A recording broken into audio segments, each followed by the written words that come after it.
My thumb hovered over the confirm button on my phone screen for 3 seconds before I pressed it. $42 for an Uber home seemed excessive, but the alternative was standing outside the Morrison Gallery in a city that looked like it was about to tear itself apart. Wind whipped my hair across my face hard enough to sting. And somewhere in the distance, a transformer exploded with a crack that sounded too much like gunfire. October in Chicago was supposed to be beautiful. Falling leaves, crisp air, pumpkin-spiced everything.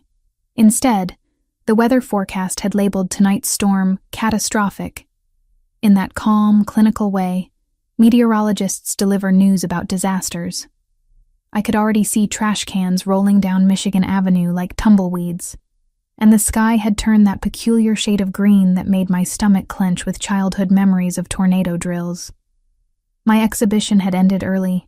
Only 17 people had shown up to see my photos documenting the gentrification tearing through the South Side, displacing families who'd lived there for generations. 17 people who'd glanced at images of boarded-up businesses and luxury condos before rushing back to their own safe neighborhoods. I'd spent 6 months on that project, and it felt like screaming into a void. The Uber app refreshed. Due to high demand and severe weather conditions, you've been matched with another passenger heading in a similar direction. Additional discount applied. Great. Shared rides during the apocalypse. I wrapped my jacket tighter around my camera bag and watched the little car icon inch through traffic that had turned into chaos. Emergency sirens wailed from multiple directions. My phone buzzed with alerts about downed power lines, flooding on Lower Wacker Drive, and a shelter-in-place recommendation that I was actively ignoring. A black Toyota Camry pulled up to the curb, wipers working frantically against the deluge. The driver, a tired-looking man in his 50s, barely glanced at me as I dove into the back seat. Water poured off my jacket onto the leather interior. "Maya?" he asked, eyes on his GPS. "Yes. Thank you for picking up one more." He pulled away from the curb before I'd even buckled my seatbelt. "Emergency shared ride. You both going north." I settled into my corner, trying to ignore the dampness seeping through my jeans. Through the rain-streaked window, I watched Chicago transform into something unrecognizable. Store windows boarded up hastily with plywood, trees bending at angles that looked impossible, a bus shelter that had completely detached from its foundation and skittered across the street like a metal tumbleweed. We stopped 3 blocks away, near the entrance to an Italian restaurant I recognized from magazine spreads. The place had a 2-month waiting list and entrees that cost more than my weekly grocery budget. A man emerged from the shadowed doorway, moving with the kind of controlled urgency that immediately caught my attention. He slid into the seat beside me, bringing with him the scent of expensive cologne cut with something metallic. Rain dripped from his dark hair onto the collar of what had to be a designer suit, perfectly tailored to broad shoulders, and a frame that suggested he spent considerable time doing something more physical than sitting behind a desk. "Apologies," he said, his voice low and smooth despite whatever had him wound tight as a spring. "I appreciate you sharing the ride." I nodded, words momentarily stuck in my throat. The man was objectively stunning in a way that felt almost dangerous. Sharp jawline, high cheekbones, eyes so dark green they looked black in the dim light. But it wasn't his appearance that made my pulse quicken. It was the way he held himself, coiled energy barely contained, and the dark stain on the cuff of his white shirt that looked suspiciously like blood. "No problem," I managed. "Storm of the century out there." Indeed, he settled against the seat, but there was nothing relaxed about his posture. His gaze swept the street behind us, then forward, then to the side mirrors with the methodical assessment of someone expecting trouble. "Heading north? Lincoln Park area. Convenient. I'm going to Northwestern Memorial. The hospital." That explained the blood, maybe. Except the emergency room entrance was on the south side of the building, and we were heading away from the most direct route. Our driver merged into traffic that had slowed to a crawl. Lightning split the sky, illuminating the city in stark white flashes that made everything look like a noir film. Thunder followed immediately, close enough to rattle the car windows. "You're a photographer," the man said, gesturing to my bag with a slight smile that didn't quite reach his eyes. "Professional?" I followed his gaze to where my camera strap had slipped out of the partially open zipper. "Freelance. Photojournalism, mostly. You have a good eye. Observation is a survival skill in my line of work, which is import and export, various goods, international logistics. He said it smoothly, the kind of practiced answer that told me absolutely nothing. I'm Gabriel. Maya. I hesitated, then added, What kind of goods? That almost smile flickered again, the kind that require considerable negotiation and discretion. Before I could press further, our driver cursed in Spanish and jerked the wheel to the right. A massive oak tree, roots torn from the saturated earth, crashed across the street ahead of us. Its branches scraped against cars unfortunate enough to be in its path, setting off a chorus of alarms. We'll have to detour, the driver muttered, already pulling up an alternate route. Takes us through Inglewood, though. Not ideal in this weather. I saw Gabriel's jaw tighten almost imperceptibly. How much longer to Northwestern? Maybe 20 minutes? Roads are flooding everywhere. Gabriel pulled out his phone, typed something quickly, and I caught a glimpse of the screen. Not a standard smartphone. Something else. Possibly a burner given the basic display and lack of identifying markers. Who carried burner phones in 2025? Englewood at night during a catastrophic storm. The neighborhood had been struggling for years, caught between poverty, violence, and the same gentrification I'd been documenting elsewhere. In good weather with heavy police presence, it was manageable. Tonight, it would be something else entirely. We turned onto a street where half the streetlights were already out. Shadows pooled in doorways and alleys. A group of men huddled under an overpass scattered as we approached, but not before I saw the distinctive shape of weapons poorly concealed under jackets. Lock the doors, Gabriel said quietly to the driver. There was authority in his voice that made it sound less like a suggestion and more like a command. The driver complied immediately. I clutched my camera bag tighter, hyper-aware of Gabriel's presence beside me. He'd shifted slightly, angled so he could watch both sides of the street. That metallic smell I'd noticed earlier intensified, and I realized it wasn't just cologne. It was blood, fresher than the stain on his cuff suggested. Are you hurt? I asked, keeping my voice low. Not seriously. That's not the same as no. He turned those dark green eyes on me, and I felt the full weight of his attention like a physical thing. You noticed details. Occupational hazard of the photography? Of staying alive. The words came out sharper than intended. I grew up in this city.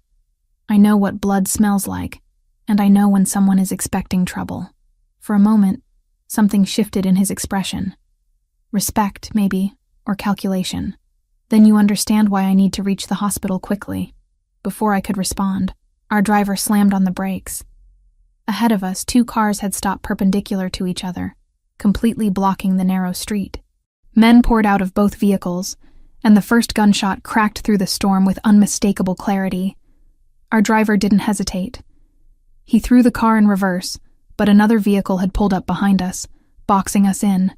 More shots, rapid fire, and our windshield spiderwebbed with cracks as a bullet punched through. The driver screamed and ducked. The car lurched forward, directly toward the shootout. Everything happened in fragments. Gabriel's hand on the back of my head, forcing me down. His body shifting to cover mine, as glass rained down around us. The heat of him pressed against my back, solid and immovable. More gunfire, so close I could smell the burnt powder even through the closed windows.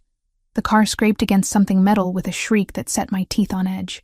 Then the driver's door flew open, and he was running, abandoning us in the middle of a war zone. Gabriel lifted his weight off me slowly. Are you hit? I took inventory. Trembling hands, racing heart, ears ringing from the gunfire, but no pain beyond adrenaline making every nerve-ending scream. No. You? I'm fine. He reached for the door handle. We need to move. Now. Move where? There's a gang war happening out there. And staying in a stationary vehicle makes us an easy target. His voice remained calm, almost gentle despite the words. Trust me, Maya. I know what I'm doing. Trust him. A stranger with blood on his clothes and secrets in his eyes, in the middle of the worst neighborhood during the worst storm in a decade. Every instinct I had screamed that this was a terrible idea. But the alternative was sitting in a bullet-riddled Uber, waiting to see who won the shootout currently raging around us. I grabbed my camera bag and nodded. Gabriel's hand found mine in the darkness, warm and steady despite everything. Stay close. Move when I move. Don't look back. He pushed the door open, and we ran into the storm. Gabriel's hand remained locked around mine as we ran through sheets of water that felt more like walls. My sneakers splashed through puddles deep enough to soak through to my socks within seconds. Behind us, gunfire continued in sporadic bursts, but the storm swallowed most of the sound, turning it into distant pops that could have been transformers exploding or car backfires. He pulled me toward a narrow alley between two buildings, their brick walls slick with rain and covered in graffiti that glowed faintly under the intermittent lightning. The space smelled like garbage and stagnant water, but it offered cover from both the shootout and the worst of the wind. We pressed against the wall, breathing hard. My heart slammed against my ribs so violently I thought it might crack through bone. Gabriel positioned himself between me and the alley entrance, his body a solid barrier, one hand still holding mine while the other reached inside his jacket. When it emerged, I saw the unmistakable shape of a handgun. "You're armed," I said, the words coming out sharper than intended. "Yes." No apology, no explanation. He checked the magazine with practiced efficiency that told me he'd done this 1,000 times before. "Import and export." I repeated his earlier lie. "What do you really do?" "Right now I'm keeping us alive." His eyes scanned the alley entrance, then the fire escape above us, calculating exits and threats with the same methodical assessment he'd shown in the car. "Can you climb?" I followed his gaze upward.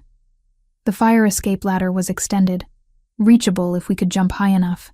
In this storm, that metal will be slippery as ice. Better than staying on the ground when they start searching the area. "They? You mean those men shooting at each other?" Gabriel's jaw tightened. "Some of them will be looking for me specifically. Once they realize the car is abandoned, they'll fan out." The implications sank through my adrenaline like stones through water. "Someone tried to kill you tonight. That's why you needed the Uber. Why you had blood on your shirt. Why you're carrying a gun. Very observant." He shifted slightly, water dripping from his dark hair down the sharp planes of his face. "Which is why I need to get you somewhere safe before you become collateral damage." My camera bag pressed against my hip, suddenly heavy with guilt. During those frantic seconds in the car, when bullets had been tearing through metal and glass, my photographer's instincts had taken over. I'd raised my camera and fired off shots, capturing the chaos through muscle memory more than conscious thought. "I took pictures," I admitted, "of the shootout." Gabriel's attention snapped to me with laser focus. "You what?" "It's instinct. I don't even think about it anymore. Something happens, I document it." I pulled the camera from my bag, the familiar weight grounding me despite everything. "I got their faces, the license plates, everything." He was quiet for 3 seconds that felt like 3 hours. When he spoke, his voice had dropped to something softer, almost careful. "Maya, I need you to delete those photos." "Why?" "Because the men in those images work for someone very dangerous. If those photos surface, connect to you in any way, you become a target." I clutched the camera tighter. These could be evidence. Someone could identify who started the shooting, who's responsible. "The police won't touch this." He said it with absolute certainty. "This is a territorial dispute between organizations that operate outside the law. Those pictures won't bring justice. They'll bring death. Organizations." The word settled between us like a confession. "You mean the Mafia?" Gabriel didn't deny it. Instead, he reached into his jacket pocket and withdrew a wallet, extracting crisp bills without bothering to count them. $5,000. Delete the photos, give me the memory card, and walk away from this. From me. Forget tonight ever happened. I stared at the money, then at his face. Rain continued to pour into the alley, soaking us both, but his hand holding the bills remained steady. This was a transaction to him, clean and simple. Pay off the witness, eliminate the evidence, move on. I don't want your money. Everyone wants money. Not for this. I wrapped both hands around my camera, protective and defiant. These photos are my work, my documentation of what happened tonight. You can't just buy them like you're purchasing contraband from one of your suppliers. Something flickered in his expression. Surprise, maybe, or reassessment. You think you understand who I am after 20 minutes of conversation? I understand you're involved in something violent enough that people want you dead. I understand you carry a gun and know how to use it. I understand you're trying to control a situation where you have zero actual control over me. My voice shook, but I kept going. And I understand that if those photos are dangerous enough for you to offer $5,000 to destroy them, they're important enough to keep. His phone buzzed, cutting through the tension.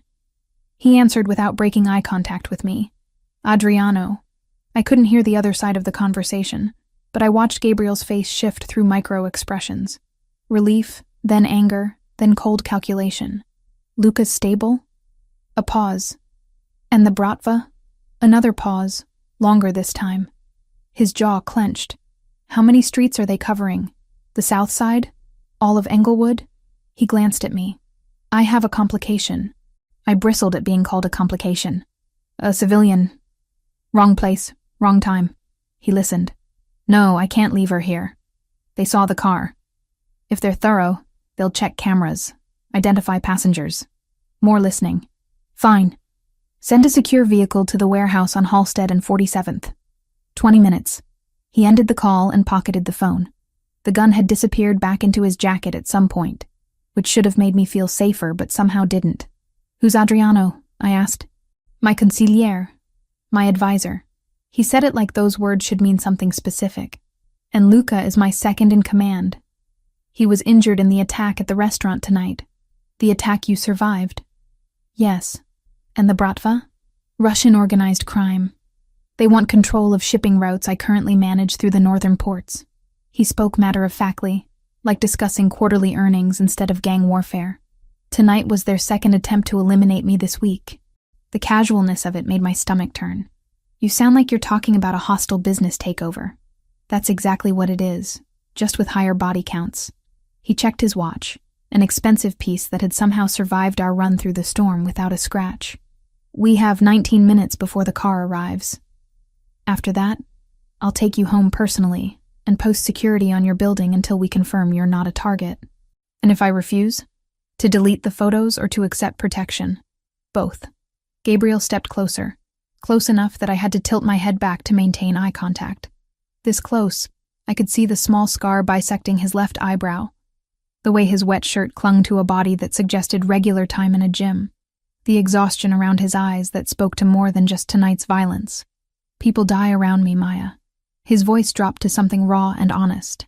Not because I want them to, but because association with me becomes a death sentence. My father was killed at a charity event. My mother's driver was executed in front of their home. A woman I dated 3 years ago had her car bombed. He paused, letting that sink in. I don't want to add your name to that list because you happened to share an Uber during a storm. The vulnerability in his admission caught me off guard. This wasn't manipulation or threat. This was genuine fear wrapped in brutal honesty. I looked down at my camera, at the images stored in its memory that could put me in danger.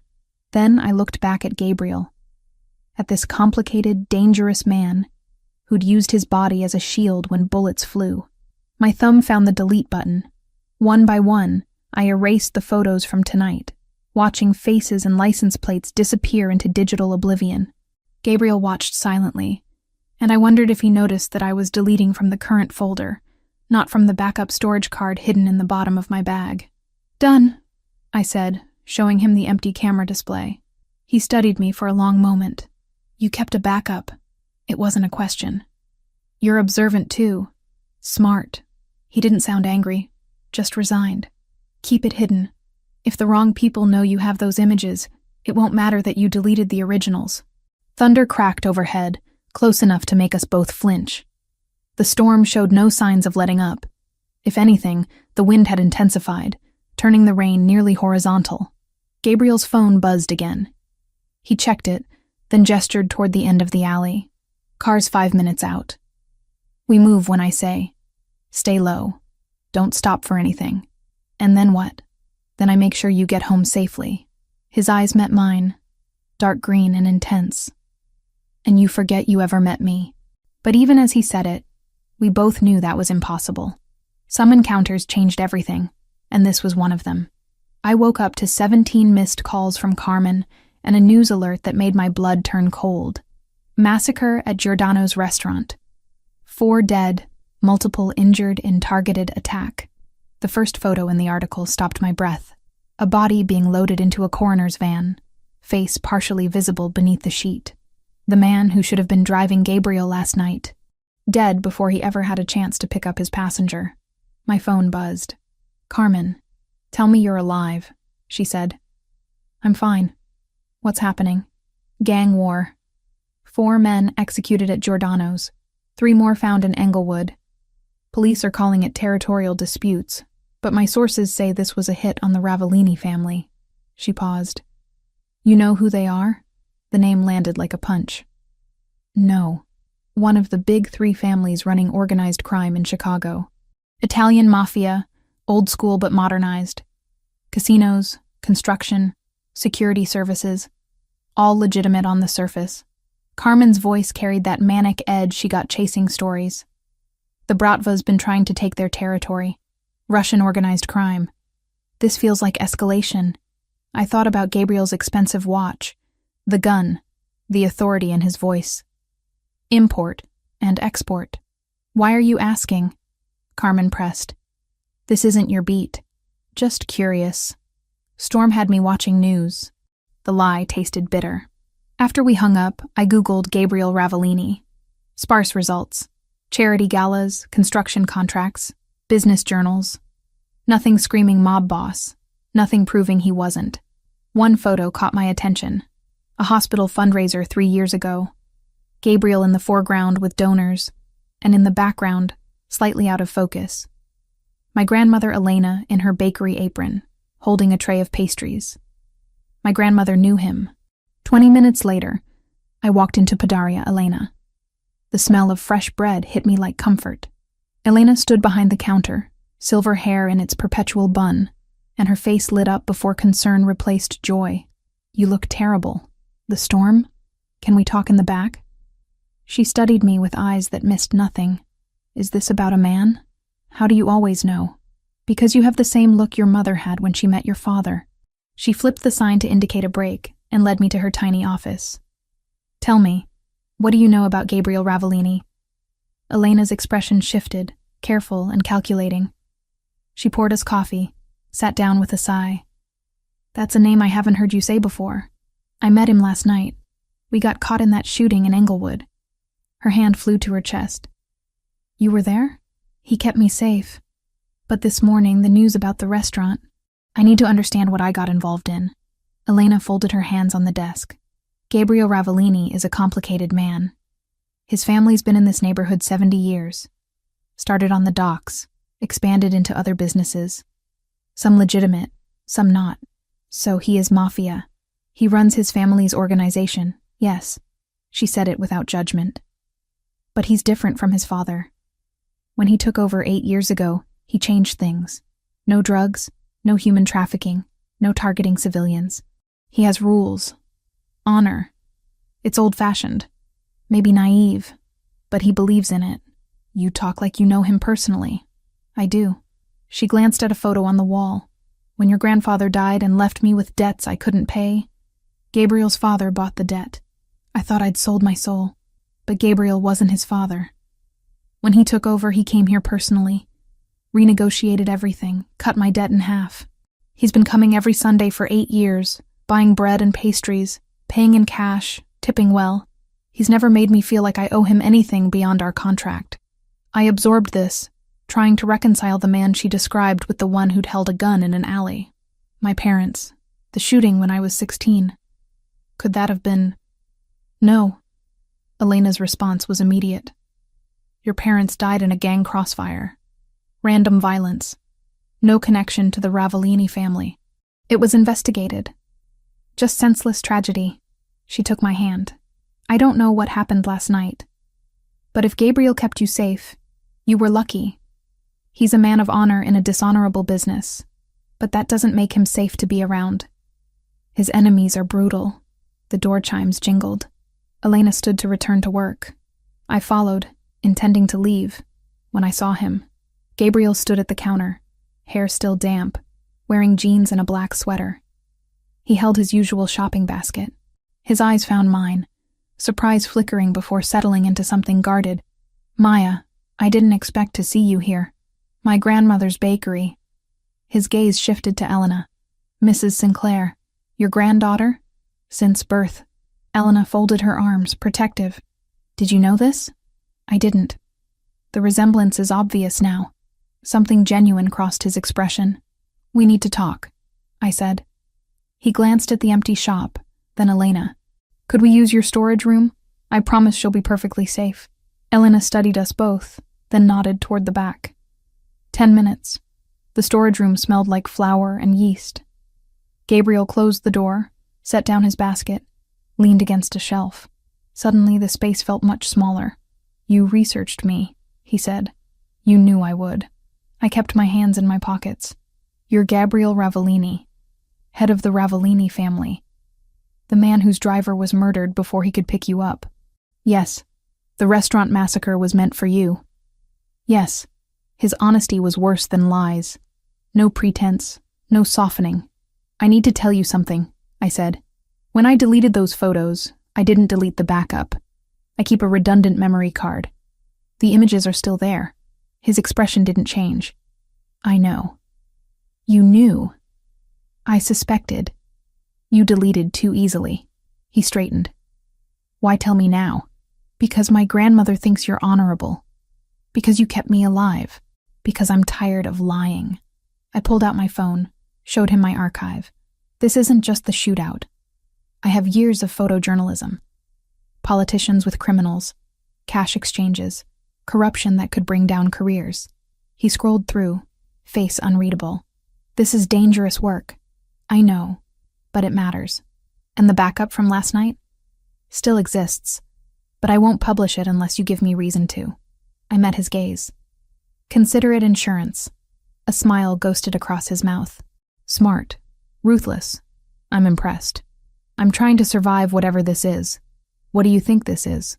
The question hung between us, loaded with implications I wasn't ready to examine. "I don't know yet, but I want to understand. Why someone wants you dead badly enough to massacre 4 people. The ports. I control shipping routes through the northern docks. The Bratva wants that access.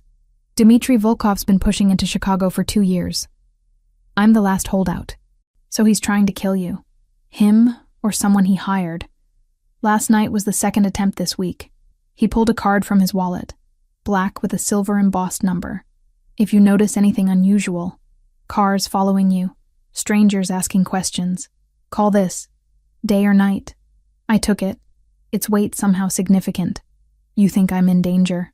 "Dmitry has informants everywhere. They saw that Uber, saw us together. If they're thorough, they'll identify you, try to use you against me." His jaw tightened.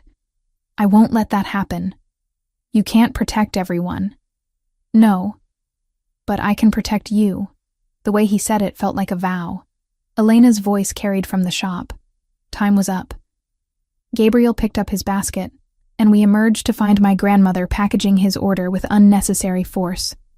He paid, tipped, left with one final glance that felt like a brand. 2 nights later, walking home from a shoot, I noticed the car. Black sedan, tinted windows, 3 car lengths behind for 6 blocks. When I turned, it followed. When I stopped, it idled. My hands shook as I dialed Gabriel's number. He answered immediately. "Maya, there's a car following me. Black sedan." "Where exactly?" I gave the cross streets. Background noise, doors slamming, an engine starting. "Stay on the line. Keep walking toward populated areas. I'm 4 minutes away." Those minutes felt like hours. He kept me talking, giving turn-by-turn directions, keeping me from panic. The sedan stayed patient and predatory. When Gabriel's SUV pulled up, I'd never been more relieved. He was out before it fully stopped, a man I didn't recognize emerging from the driver's side, both radiating controlled violence. "Get in," Gabriel commanded, positioning himself between me and the sedan. The moment I was inside, the driver pulled smoothly into traffic. The black sedan didn't follow. "Bratva," the driver confirmed. "Ran the plates. Shell company Volkov uses. They're watching her," Gabriel said. his hand near his concealed weapon. Sitting in Gabriel Ravellini's armored SUV with a man named Luca driving, I understood that my life had fundamentally changed. There was no going back, no pretending that night in the storm had been isolated. I was part of Gabriel's world now, whether I wanted to be or not. Gabriel's penthouse occupied the entire top floor of a building in the Gold Coast that probably cost more than my entire neighborhood combined. Floor-to-ceiling windows offered a view of Lake Michigan that looked like something from a luxury magazine spread, all steel and glass and understated elegance that screamed money without being ostentatious. "This is temporary," I said, for the third time since Luca had driven us here. "I have work, a life, an apartment the Bratva now knows the location of." Gabriel set my camera bag on the marble entryway table. "You saw the surveillance photos, Maya. They're watching your building, your grandmother's bakery, the places you frequent. Staying there is suicide." He'd shown me the pictures in the car. High-resolution images of me leaving my apartment, entering the bakery, walking to the L station. Timestamps from the past 48 hours. Professional surveillance that made my skin crawl. "So I'm a prisoner here. You're protected here." His voice hardened. "There's a difference." "Is there?" I crossed my arms. "Because from where I'm standing, this looks like a very expensive cage." Something flickered in his expression. Frustration, maybe, or understanding. He moved to the windows, hands in his pockets, silhouette dark against the city lights. "You can leave whenever you want. I won't stop you. But if you walk out that door, you do it knowing Dimitri's men are waiting to use you against me." He turned, those green eyes intense. "Your choice. Always your choice." The sincerity in his voice disarmed me. This wasn't about control, I realized. It was about genuine fear for my safety. "Fine. But I have conditions." I stepped closer. "I'm not a prisoner. I can work, edit photos, take assignments. My grandmother gets protection whether I'm here or not. And you tell me what's happening. No secrets. No treating me like I'm too fragile for the truth." Agreed. He pulled out his phone. "I'll have Luca bring your equipment tomorrow. Clothes, anything you need. Elena already has a security detail. 2 men rotating shifts outside the bakery. She'll hate that. She'll understand." His mouth curved slightly. "Your grandmother is tougher than you think." A door opened down the hallway, and a young woman emerged. She had Gabriel's dark hair, but worn long and straight, falling past her shoulders. Her eyes were lighter, more hazel than green, and when she saw me, genuine curiosity replaced the wariness. "Sophia," Gabriel said. "This is Maya Sinclair. She'll be staying with us for a while." Sophia's gaze flicked between us, clearly reading more into the situation than Gabriel had said. "Another one of your strays?" "Sophia." Warning in his voice. "I'm kidding." She crossed to me, extending her hand. Sophia Ravellini. The considerably less threatening sibling. Law student, idealist, perpetual disappointment to the family legacy. I liked her immediately. Maya, photographer, apparently a magnet for trouble. "Aren't we all in this house?" She shot Gabriel a look. "I'm assuming the guest room." "Of course." "Good. Because if you'd put her in the west wing near your bedroom, I'd have questions." Sophia gestured for me to follow. "Come on. I'll show you around before my brother reverts to his usual brooding silence." The penthouse was massive. 3 bedrooms, each with ensuite bathrooms. A library with actual first editions lining the shelves. A kitchen that looked like it belonged in a restaurant. The guest room Sophia led me to was larger than my entire apartment, decorated in soft grays and cream with that same spectacular view. "He's terrified, you know," Sophia said once the door was closed. "I haven't seen him like this since our father died." I set my camera bag on the bed. "Like what?" "Afraid. Gabriel doesn't do fear. He does calculation, strategy, controlled violence when necessary. But you? You've got him off balance." She studied me. "How did you meet?" "Shared Uber during the storm. Wrong place, wrong time. Or exactly the right place." Sophia sat on the edge of the bed. "Our father was killed 8 years ago, ambushed leaving a charity event. Gabriel was 26, not ready, not prepared, but he took over anyway because someone had to. He cleaned house, got rid of everyone involved in the really dirty stuff, drugs, human trafficking, the things that destroy communities. Made enemies doing it, but he didn't care. He wanted to be different. Your grandmother talks about him like he's some kind of knight-errant in a three-piece suit. Sophia laughed. That's not inaccurate. Gabriel has this outdated sense of honor. No targeting civilians, no breaking his word, loyalty above everything. It's gotten him in trouble more than once. She paused. But it also means when he says he'll protect you, he means it. With his life, if necessary. The weight of that settled over me. I don't want anyone dying for me. Then don't give him a reason to. Sophia stood.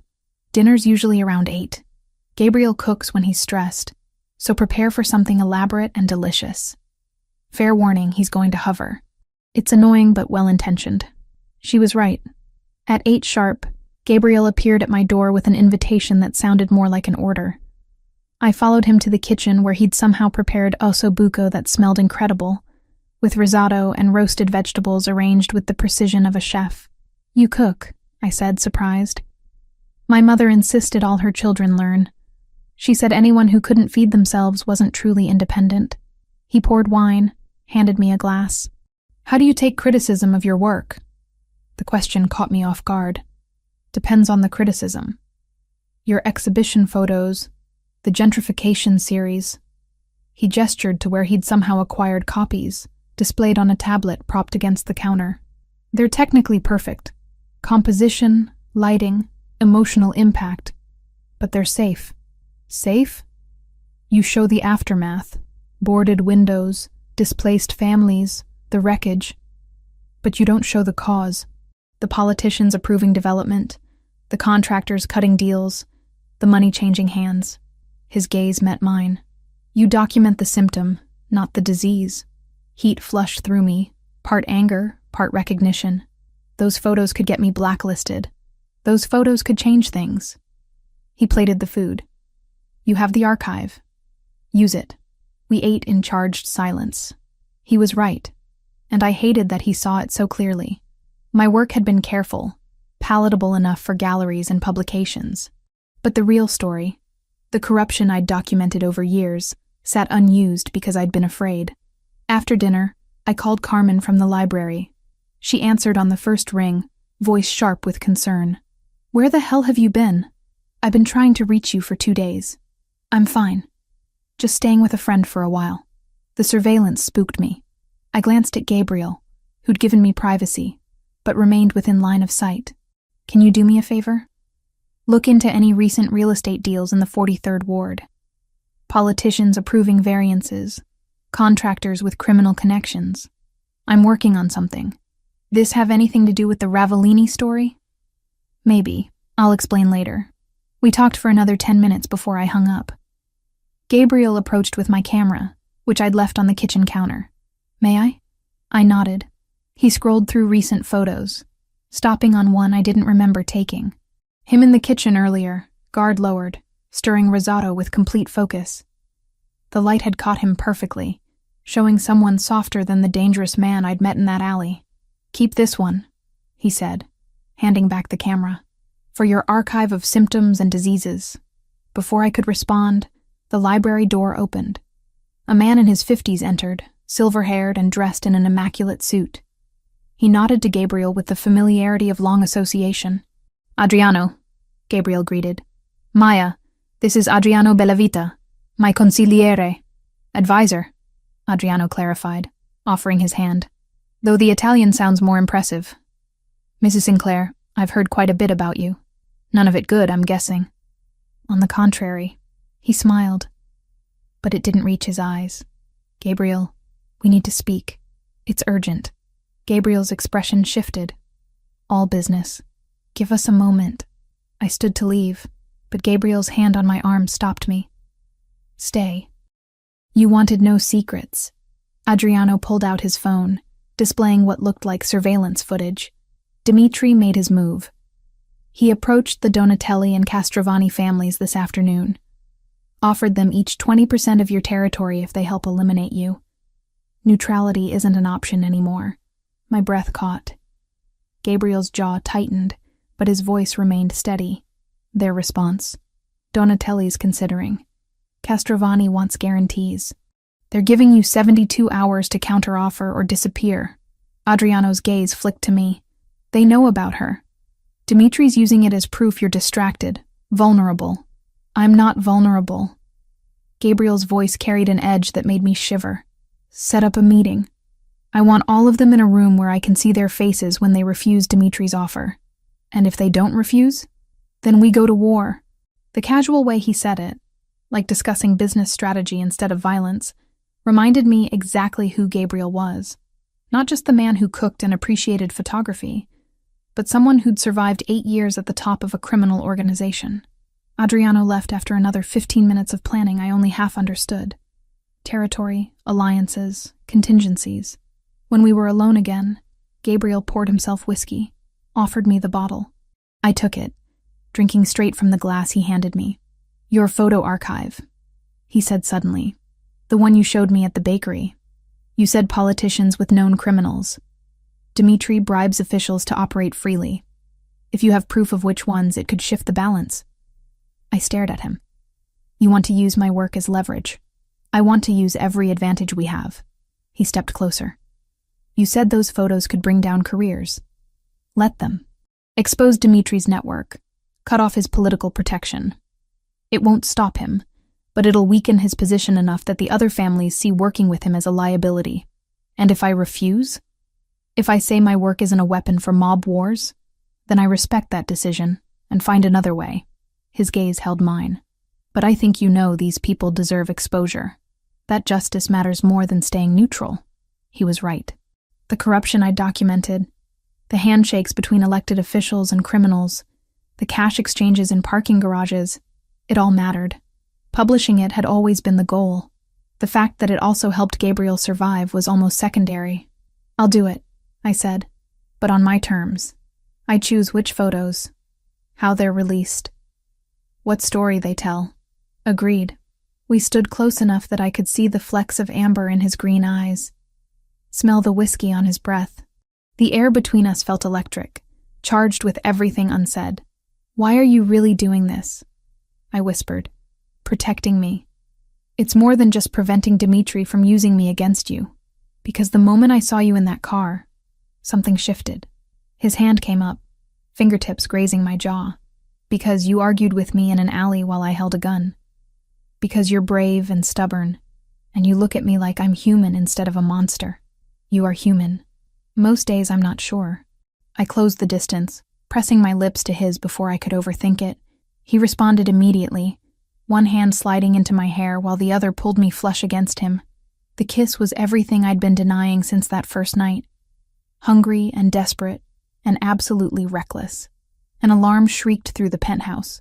We broke apart, Gabriel's hand moving to his weapon in one fluid motion. His phone buzzed with alerts.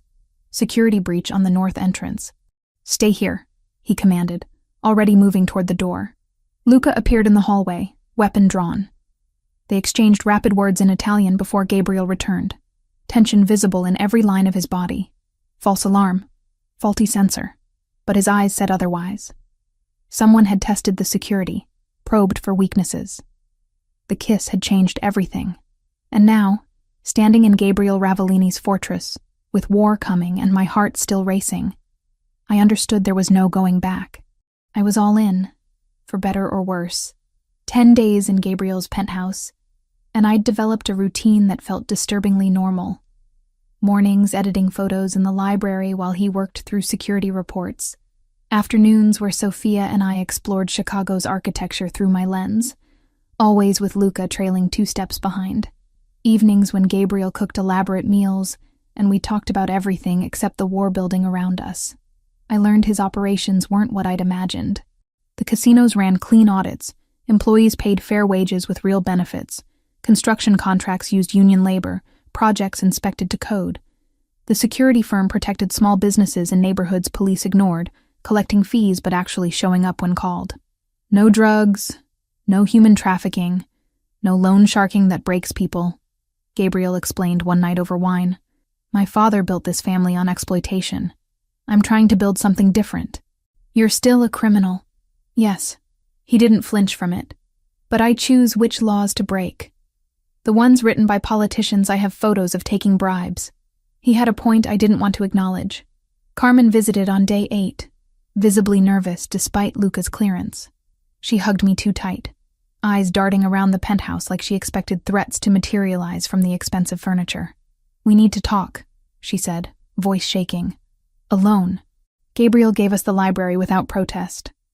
The moment the door closed, Carmen collapsed into a chair. "I'm so sorry, Maya. I didn't know how to tell you." Ice flooded my veins. "Tell me what?" "Dimitri's been wiretapping my phone for months. I'm investigating corruption tied to his operations, and he found out. He's been listening to everything." Her hands shook. "When you called me from here that first week, mentioned where you were, your concerns about the investigation, he heard it all. He knows you're with Gabriel. He knows you care about him." The room spun. "Carmen, there's more. My brother, Miguel. He's an addict. Dimitri's people supply him, have been for a year. 3 days ago, they told me I either feed them information about you and Gabriel, or Miguel disappears." Tears streaked her face. "I'm so sorry. I told them you were staying here, that Gabriel's distracted, that you two are together. I didn't want to. But Miguel, it's okay." I pulled her into a hug despite my racing heart. "We'll figure this out." Gabriel handled it with terrifying efficiency. Within an hour, Miguel was in a private rehab facility under guard. Carmen had a new phone with military-grade encryption, and Adriano was tracking every leak to assess damage. That night, Gabriel found me on the balcony, staring at city lights that blurred through unshed tears. "This is my fault," I said. I called Carmen. I mentioned where I was. Dimitri would have found another way. He stood beside me, close but not touching. He always does. "Your friend's brother is an addict because of him." Carmen was terrified. "How many other people are trapped in his web?" "Too many." His jaw tightened. "Which is why he needs to be stopped." I turned to face him. The man who cooked osso buco and appreciated my photography, who had rules and honor in a world without either. "I'm scared." "Good. Fear keeps you careful." But his hand found mine, fingers intertwining. "I won't let him hurt you, Maya. Whatever it takes." We went inside, and the space between us collapsed with inevitable force. His mouth found mine, desperate and claiming, and I responded with equal hunger. We made it to his bedroom, clothes shed between kisses that felt like promises neither of us could keep. He was careful with me, reverent even, like I was something precious, instead of a complication threatening everything he'd built. When we finally came together, it felt less like surrender and more like choosing sides in a war where neutrality had never been an option. Afterward, wrapped in sheets that probably cost more than my monthly rent, he traced patterns on my shoulder. "I need you to understand something." His voice was quiet. "This world I'm in, it demands things. Actions I'm not proud of. If you stay with me, you'll see that side eventually. I know what you are, Gabriel. Knowing and witnessing are different. I should have listened to that warning." The call came at 3 a.m. Gabriel's phone screaming with alerts. He was dressed and armed in 30 seconds, Luca already at the door. "Stay here," Gabriel commanded. "What's happening?" "Fire at your grandmother's bakery." My heart stopped. I threw on clothes, following despite his protests. The drive took 8 minutes that felt like hours. Smoke billowed into the night sky, fire trucks battling flames that consumed 40 years of my grandmother's life. Elena stood wrapped in a blanket, soot-streaked, but alive. I ran to her, and she held me tight enough to hurt. "I'm fine, Minjaneta. I'm fine. Gabriel's men got me out." The 2 security guards stood nearby, faces grim. One had burns on his hands from breaking through the back door. Luca approached Gabriel with a tablet showing security footage. I watched over his shoulder. 2 men, faces covered, breaking in through the rear entrance. Gasoline splashed across wooden floors. A match. Bratva. Luca confirmed. Message delivery. "How did they know?" I demanded. "The bakery's been protected for days." Gabriel's expression turned to stone. "Someone told them. Someone on the inside. The investigation took 6 hours. Adriano coordinated with contacts I didn't want to know about, and by morning they had a name. Roberto Ravellini. Gabriel's cousin on his father's side, 3rd-generation family, trusted with mid-level operations. He owes Dimitri $80,000 from gambling debts. Adriano explained in Gabriel's office, voice flat. Been feeding information for 3 weeks. He told them about your relationship with Maya, about Elena's importance to her. Targeted the bakery specifically. Gabriel said nothing for 10 seconds. Then, bring him here. They brought Roberto to a warehouse I didn't recognize. Gabriel didn't ask me to stay away, and I followed because I needed to see this, needed to understand the man I'd given myself to. Roberto knelt in the center of the concrete floor, hands bound, face already showing signs of Luca's preliminary questioning. When Gabriel entered, Roberto started crying. Gabriel, please. I didn't have a choice. They were going to kill me. You did have a choice. Gabriel's voice was colder than I'd ever heard it. You chose to betray family. You chose to target an innocent woman. You chose wrong. What happened next, I'll never forget. Gabriel beat Roberto with methodical precision, each strike calculated for maximum pain without causing death. When he was done, he left Roberto broken and bleeding on the floor. Get him medical treatment, then exile, Gabriel told Luca. He has 72 hours to leave Chicago. If I see him again, I'll finish this. Back in the SUV, I couldn't stop shaking. Gabriel's knuckles were split, blood staining his shirt, and he looked at me with eyes that held no apology. This is my world, Maya. This is what justice looks like when the law can't touch you. That wasn't justice. That was brutality. Sometimes they're the same thing. I got out at the penthouse and headed straight for the guest room. Gabriel didn't follow, giving me space I desperately needed. The man who'd held me last night, who'd whispered sweet things in Italian against my skin, had just beaten his own cousin nearly to death without hesitation. I packed my bag with shaking hands. Sophia found me. You're leaving. I can't stay. Not after what I saw. He's protecting you. Protecting all of us. By becoming a monster? By doing what needs to be done. She sat on the bed. Roberto's betrayal could have gotten you killed. My grandmother taught Gabriel that family protects family, no matter the cost. That's all this was. But it was too much. I called Carmen, who picked me up within the hour. Gabriel didn't stop me, just watched from the window as I left. Before I walked out, he appeared at the door with something in his hand. A delicate silver bracelet, simple and elegant. Please. He fastened it around my wrist. Just keep this. For me. I almost refused. But something in his eyes, genuine fear mixed with resignation, made me nod. At Carmen's apartment, I tried to process everything. The violence, the betrayal, the fact that I'd fallen in love with a man whose world operated on rules I'd never understand. The bracelet felt heavy on my wrist. A reminder of everything I was trying to leave behind. What I didn't know was that Gabriel had put a tracker in it. Always active. Always watching. And that Dmitry Volkov, informed by sources that I'd left Gabriel's protection, was already planning his next move. Using me as the bait to finally destroy the man I couldn't stop loving, no matter how hard I tried. Carmen showed up at her apartment door at 2 a.m., mascara streaked down her face, trembling so hard she could barely hold her phone. I need to tell you something, she whispered. Something terrible. I pulled her inside, heart already sinking. The past 3 days away from Gabriel had been torture, replaying that warehouse scene over and over. The sound of fists on flesh, Roberto's cries, the cold efficiency in Gabriel's eyes. Dmitry knows you left, Carmen said, collapsing onto the couch. He knows you're here with me. He's been planning this for days. Ice flooded through my veins. Planning what? He's going to take you. Use you to draw Gabriel out. He told me to keep you here. Keep you unprotected. She grabbed my hands. Maya, I'm so sorry. I should have told you earlier, but I was terrified. He has Miguel, he has leverage, and I... Wait, slow down. I tried to focus through the panic. When did he tell you this? Yesterday. He called me directly. Said if I keep you away from Gabriel for 48 hours, he'll release Miguel from the dealers supplying him. But if I warn you or Gabriel, Miguel dies. My mind raced. Dmitry had orchestrated this perfectly. Used Carmen's vulnerability, my anger at Gabriel, the natural distance that violence creates between people. He'd maneuvered us all like chess pieces.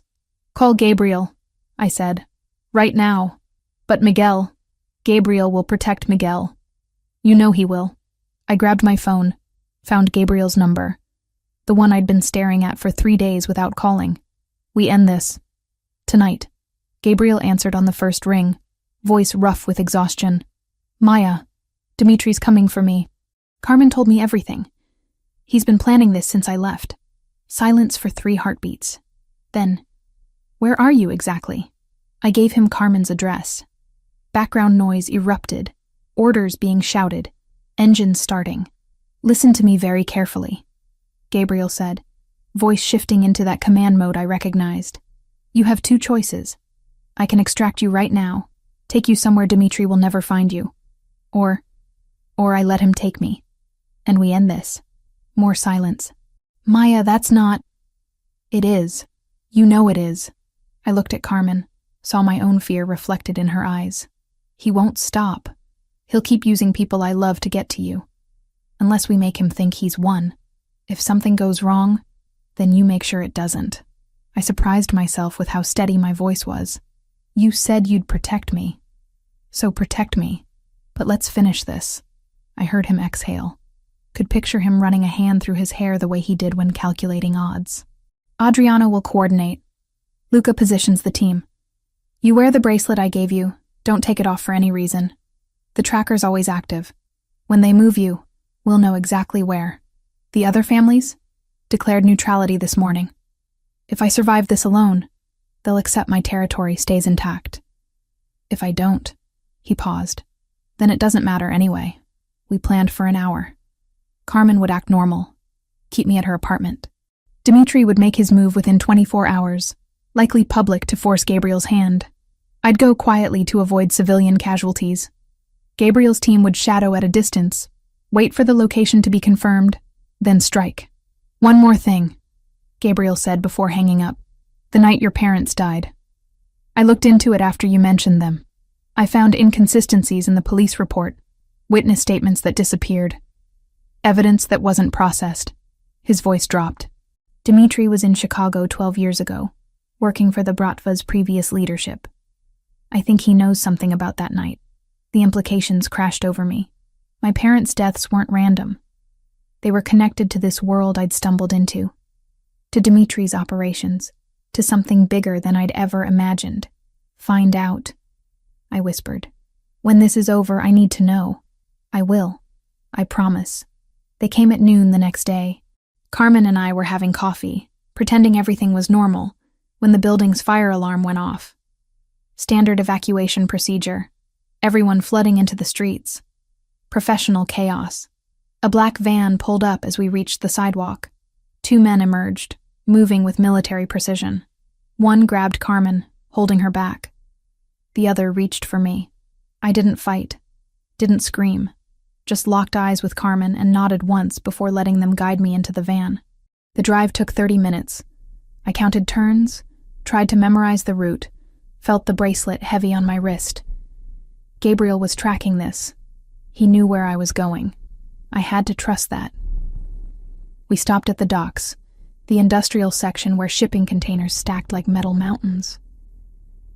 The warehouse they took me to smelled like rust and salt water, empty except for chairs and harsh fluorescent lights.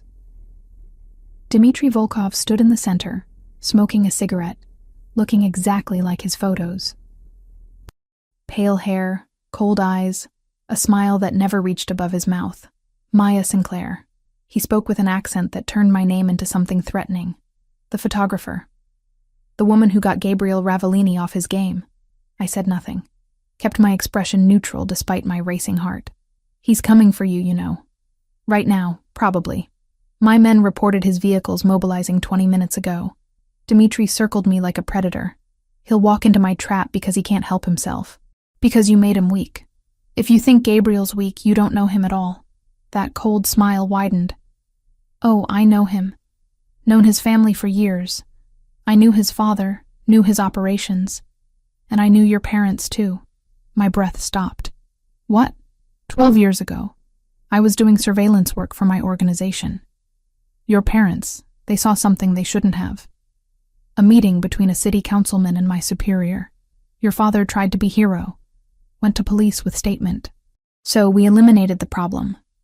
He said it casually, like discussing weather. Staged it as gang violence. No one questioned it. Just another tragedy in a violent city. The truth hit like a physical blow. My parents died because they tried to do the right thing. Because they witnessed corruption connected to the man now standing in front of me. You killed them. My voice shook with rage I could barely contain. I followed orders. But yes, technically. He flicked ash from his cigarette. And now their daughter is helping me eliminate the last obstacle to controlling the city's shipping. Poetic, no? I heard vehicles outside. Doors slamming. Dimitri heard it too, smile growing wider. Right on schedule. My men have the perimeter surrounded. Gabriel comes in alone, as demanded, or we start executing his people one by one. The warehouse door opened. Gabriel walked in, hands visible, no weapon drawn. But I knew him now. Knew the way he moved. He was coiled tension wrapped in false surrender. Touching, Dimitri said. The great Gabriel Ravellini, walking into death for a woman he knew 3 weeks. Let her go. This is between us. Everything is between us now. Dimitri pulled a gun, pointed it at my head. On your knees. Gabriel complied, eyes never leaving mine. In that gaze, I saw apology, determination, and something else. Trust. He trusted me to be ready. Any last words? Dimitri asked, turning the gun from me to Gabriel. The moment stretched. Then everything exploded. I dropped and rolled as gunfire erupted from multiple directions. Luca's team crashed through side entrances, suppression fire forcing Dimitri's men into cover. Gabriel was already moving, weapon appearing from somewhere, taking down the 2 nearest guards with brutal efficiency. Dimitri swung his gun back to me. I didn't freeze. I grabbed the metal folding chair I'd been sitting on, swung it into his arm as he fired. The shot went wide, hitting concrete. He backhanded me and I tasted blood, but I'd bought Gabriel seconds. Seconds were all he needed. Gabriel hit Dimitri like a freight train, both men crashing into the concrete floor. The fight was vicious, personal. Fists and elbows and rage given physical form. I heard someone behind me. Spun to see a Bratva soldier raising his weapon at Gabriel's exposed back. My hand found a loose pipe near the wall. I swung with everything I had, connecting with his skull. He dropped. Gabriel pinned Dimitri, one hand wrapped around his throat. For her parents. For everyone you've destroyed. Dimitri struggled, gasped, then went still. It was over. Luca cleared the warehouse, confirmed all threats neutralized. Gabriel stood slowly, blood on his knuckles. A bullet grazed across his shoulder I hadn't seen him take. His eyes found mine across the warehouse floor. You okay? I nodded, though I was shaking. You were shot. Barely. He crossed to me, pulled me into his arms despite the blood and violence surrounding us. You saved my life. That soldier behind me. You saved mine first. About 100 times now. Sirens wailed in the distance.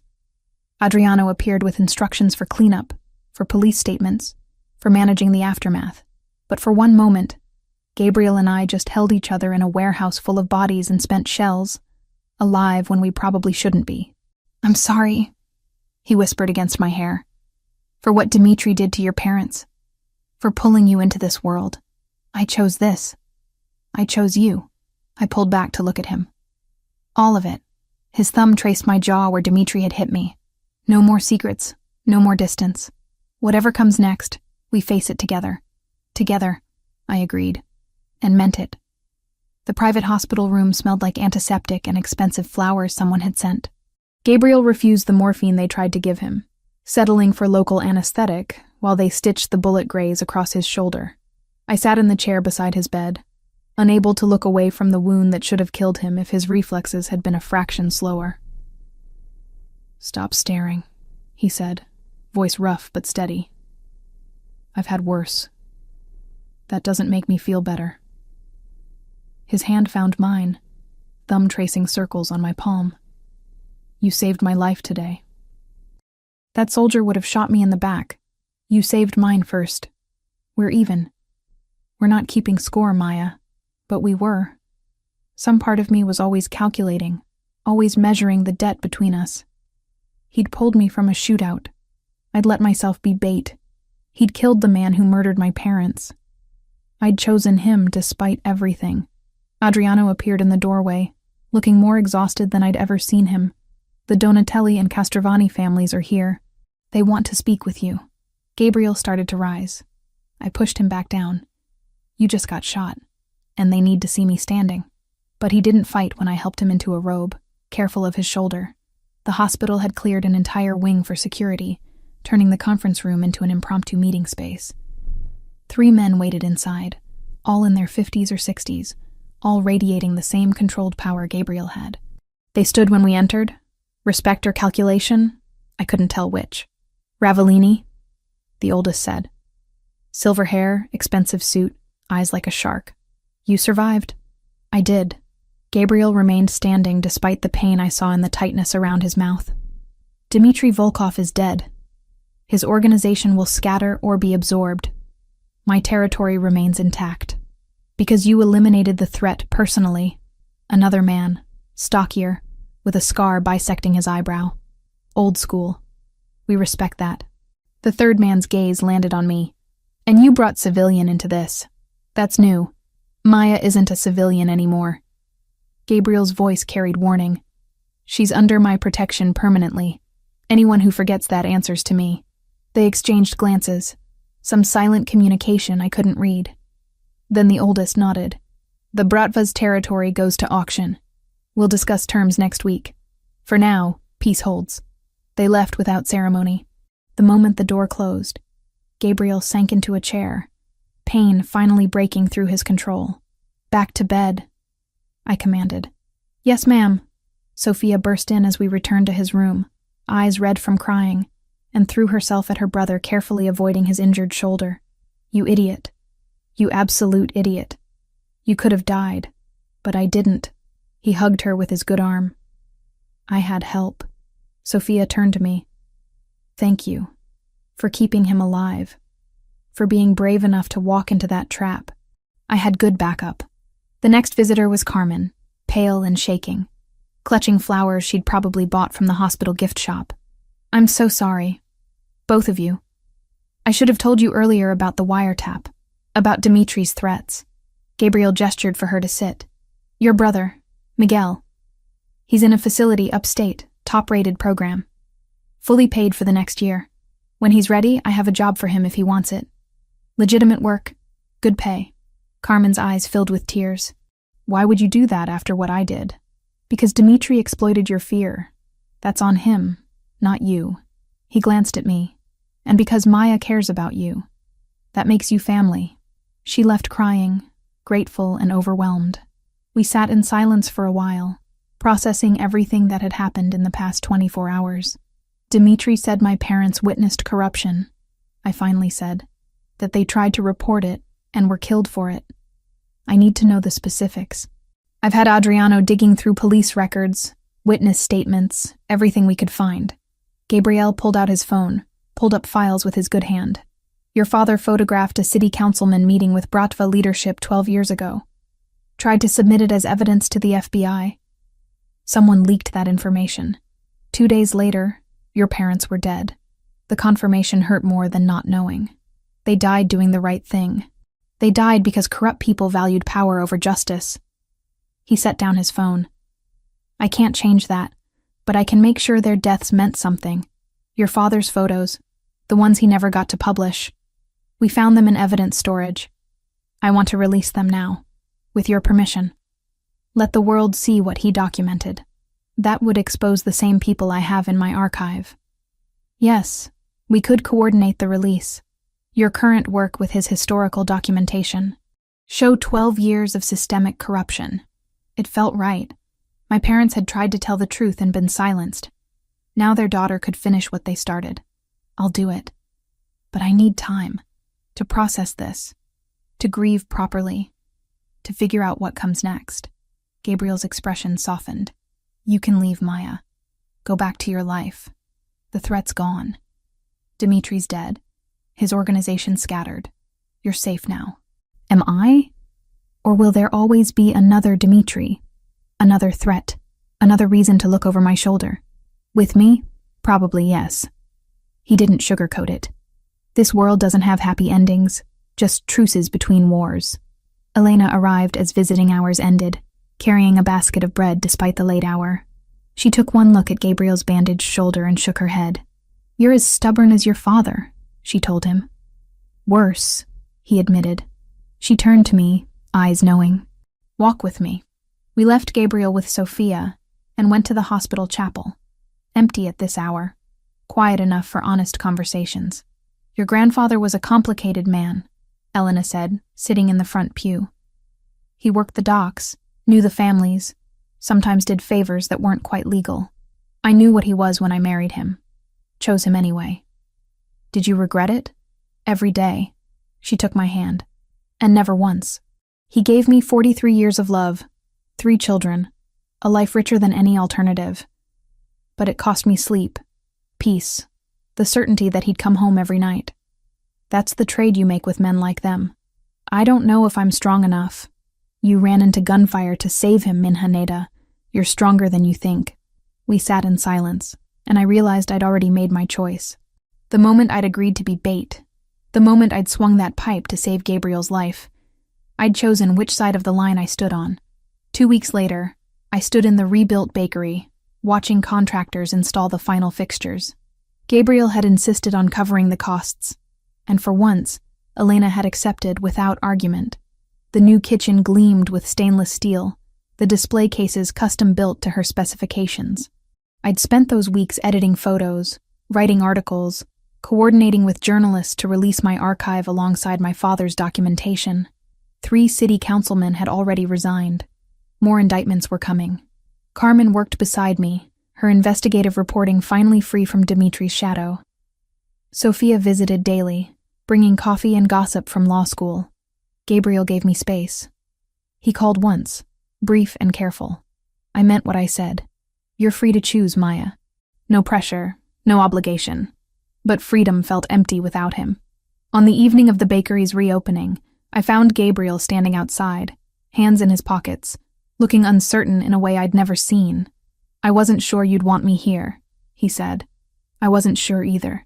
I stepped closer, but I realized something these past 2 weeks. I don't want the life I had before. Safe, careful, documenting other people's wars without being part of anything. I want truth, purpose, partnership. With me, after everything? Because of everything. I took his hand, scarred knuckles and all. On my terms. I keep my independence, my work, my name. I'm not your possession or your protected asset. I'm your partner, equal in all ways that matter. His smile was genuine, reaching his eyes for the first time since I'd known him. I can live with those terms. Good. Because I'm not done making demands. I pulled him close. I want transparency. No more secrets. No more protecting me from ugly truths. If we do this, we do it honestly. Agreed. And one more thing. I looked up at him. This complicated, dangerous man I'd somehow fallen in love with. Tell me you love me. Not because I'm convenient or because I saved your life, because you actually do. I love you, he said without hesitation. From the moment you argued with me in that alley, from every stubborn, brave, brilliant thing you've done since. I love you, Maya Sinclair. Completely, terrifyingly, more than I thought I was capable of. I kissed him in front of the bakery where my grandmother had built her life, where my family's story had roots deeper than violence or fear. And for the first time since that stormy night in a shared Uber, I felt certain I was exactly where I belonged. 3 months felt like both a lifetime and no time at all. I stood in the gallery space on Michigan Avenue, adjusting the final photograph in my exhibition, Buried Truths, 12 Years of Chicago Corruption. The image showed a city councilman accepting an envelope from a man whose face was partially obscured, taken by my father's camera 2 weeks before his death. Beside it hung one of my recent photos, the same councilman, now 20 pounds heavier and considerably grayer, shaking hands with a developer in front of a luxury high-rise that had displaced 200 families. Full circle. My father's work and mine, telling the same story across 12 years. Carmen appeared at my elbow with 2 glasses of champagne. The Tribune's critic just arrived. So did that reporter from the Times. This is huge, Maya. It feels surreal. I accepted the glass, though my hands were too unsteady to drink. My parents documented corruption and were killed for it. Now I'm doing the same thing, and people are calling it brave. The difference is you have protection. Carmen gestured subtly to where Luca stood near the entrance, dressed in a suit that almost made him look like a regular gallery visitor. Almost. And you exposed enough people that the ones left standing are too afraid to retaliate. The exhibition had launched 2 weeks ago with a coordinated media blitz. My photographs alongside my father's, Carmen's investigative reporting filling in the connections, and a database of corruption spanning more than a decade. 3 aldermen had resigned. The FBI had opened investigations into 5 city officials.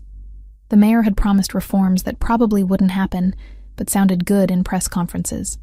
More importantly, my parents' names were finally attached to the truth they'd tried to expose.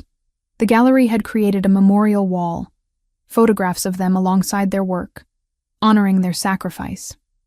Elena arrived with Sofia, both dressed elegantly, my grandmother wearing the pearl necklace she saved for special occasions. She pulled me into a fierce hug. Your parents would be so proud, Minhaneta. So proud. The bakery reopens next week, I said, desperate to change the subject before I started crying. You excited? Terrified. But she smiled. 70 years old, starting over. Gabriel insisted on all new equipment, said the insurance payout wasn't enough. I told him I'd pay him back, and he said I could pay him in bread, every Sunday, for the rest of his life. She shook her head affectionately. That boy has his father's ruthlessness and his mother's heart. Sophia had graduated law school the previous month, passing the bar on her first try. True to her idealistic nature, she'd immediately joined a clinic providing legal services to immigrants and asylum seekers, funded by an anonymous donation that everyone knew came from Gabriel's restructured operations. The clinic's already overwhelmed, Sophia told me as we wandered through the gallery. We've got 5 attorneys and a waiting list of 300 people. But it's the work I'm supposed to be doing, you know? Using this family's resources for something that actually helps people. I did know. I'd felt the same way about my photography, about choosing to expose corruption rather than just document its aftermath. Gabriel hadn't arrived yet. He'd texted an hour ago that he was running late, dealing with some situation at the docks that required his immediate attention. Life with him meant accepting that emergencies came with the territory, that his world operated on schedules that didn't accommodate art gallery openings or normal relationship expectations. But we'd found our rhythm. I'd moved into my own apartment in Lincoln Park, a modest 2-bedroom I'd purchased with money from selling prints to collectors who'd discovered my work through the controversy. Most nights I ended up at Gabriel's penthouse anyway, but having my own space mattered. Independence, even symbolic, kept me grounded. The gallery filled with guests as opening hour approached. Journalists, activists, politicians trying to prove they weren't corrupt. Collectors who appreciated art that made them uncomfortable. I gave a short speech about my parents, about the importance of documentation, about how silence enables oppression. Gabriel slipped in during the applause, positioning himself at the back of the crowd. Our eyes met across the room, and he nodded once. Approval, support, pride. Everything I needed in that moment. After the formal portion ended and guests mingled with champagne and opinions, he found me studying one of my father's photographs. You did something remarkable here, he said quietly. Taking his work and yours, creating a narrative that spans a generation. It's powerful. 3 aldermen resigned because of this exhibition. 4 now. The news broke 20 minutes ago. Alvarez from the 31st Ward. Your photo of him accepting cash from a contractor was apparently the final straw for the FBI. I turned to face him fully. He'd gotten his hair cut since I last saw him 2 days ago, and there was a fresh bruise on his knuckles he'd tried to conceal with careful positioning. Some things about his world would never change. You're bleeding through your sleeve, I observed. He glanced down, noting the small spot of red seeping through his shirt cuff. Minor disagreement during negotiations. Nothing serious. Gabriel, already stitched. Adriano has a doctor on retainer for exactly these situations. He took my hand, examining the silver bracelet still on my wrist. You kept this. I kept everything that mattered. We stood like that for a moment, surrounded by evidence of corruption and violence, and the complicated ways power operated in cities like Chicago. Then he pulled a small box from his jacket pocket. I was going to wait until after the exhibition closed, do this somewhere private and carefully planned, but Adriano reminded me that careful planning isn't always better than honest timing. He opened the box, revealing a simple platinum band with a single emerald-cut diamond. Elegant without being ostentatious, exactly my style. Maya Sinclair, marry me. Not because you need my protection, or because I need your legitimacy. Marry me because in 3 months you've become the person I think about first when I wake up and last before I sleep. Because you see the worst parts of my world and choose to stay anyway. Because you're brave and brilliant, and you make me want to be better than I am. My throat tightened with emotion. Around us, the gallery had gone quiet, guests realizing what was happening. That's not a question, I managed. Marry me? His eyes held genuine uncertainty. This powerful man who'd killed to protect me, now vulnerable in a way that made my heart ache. Please? On one condition. I held up a hand as he started to smile. I keep my name. Maya Sinclair, not Maya Ravellini. My parents gave me that name, and it means something now. Attached to this work. Agreed. What else? I want to photograph the wedding. Set up cameras, remote triggers, document the whole thing properly. Of course you do. Now he did smile, genuine and reaching his eyes. Anything else? Carmen's my maid of honor. Sophia's a bridesmaid. Elena walks me down the aisle. And your guest list can't include anyone currently under federal investigation. That last one eliminates about 40% of my associates. But I'll manage. He slipped the ring onto my finger. And it fit perfectly, because of course he'd somehow obtained my ring size without asking. Is that a yes? That's a yes. The gallery erupted in applause. Carmen was crying. Sophia was filming on her phone. Elena was beaming with the satisfaction of a woman who'd known this outcome from the beginning. Gabriel kissed me there in front of my parents' memorial wall, in front of evidence of corruption we'd helped expose, in front of everyone who'd come to witness art that told uncomfortable truths. And for the first time since that stormy night in a shared Uber, I felt like my life had aligned exactly as it was meant to. Later, after the gallery closed and guests departed, and Carmen had convinced me to celebrate with dinner at a restaurant that required reservations months in advance, but mysteriously had a table available when Gabriel called. We ended up on his penthouse balcony, watching the city lights reflect off Lake Michigan. I'd brought my camera, because I always brought my camera. Set it up on a tripod, framed the shot carefully. Both of us in profile against the skyline, Chicago stretching out behind us like a promise or a threat depending on your perspective. Remote trigger? Gabriel asked, familiar with my process now. You hold it, when you're ready. He wrapped his arm around me, pulled me close against his side, and held up the small remote. On 3? On 3. We counted together, and the shutter clicked. A moment captured. 2 people who'd found each other in the worst possible circumstances and somehow built something real from the wreckage. The photograph would show us laughing, comfortable, obviously in love. It wouldn't show the violence that brought us together, or the complicated moral compromises we'd both made to get here. It wouldn't show his bruised knuckles or the tracker in my bracelet, or the gun concealed in his ankle holster. But it would show truth. Our truth. And sometimes, that was enough. What happens now?